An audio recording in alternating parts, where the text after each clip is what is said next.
Not if, when. Let's talk about the brand new Netflix war thriller, A House of Dynamite.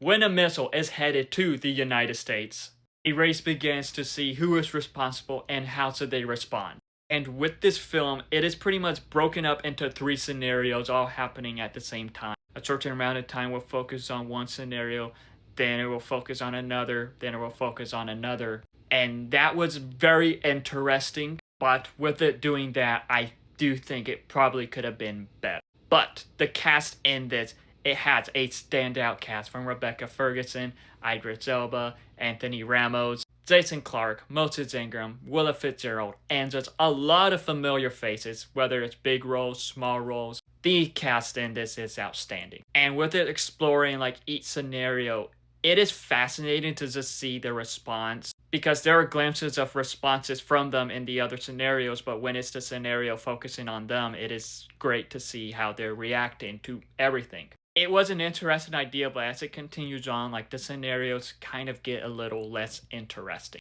Like after the first 30 minutes with scenario 1, that was the best one. That was pretty thrilling, but just after that, it wasn't as compelling. But I do think that it does very well showing the horrors of what will happen if a nuke is coming at the US, and how that will be handled if it can even be stopped. While it is pretty much unknown how this film is showing off a situation like that if it were to happen, it did get the fear out there of that possibly happening. And with this film, it does have its thrilling moments, its suspense moments, that I do think it does great with that.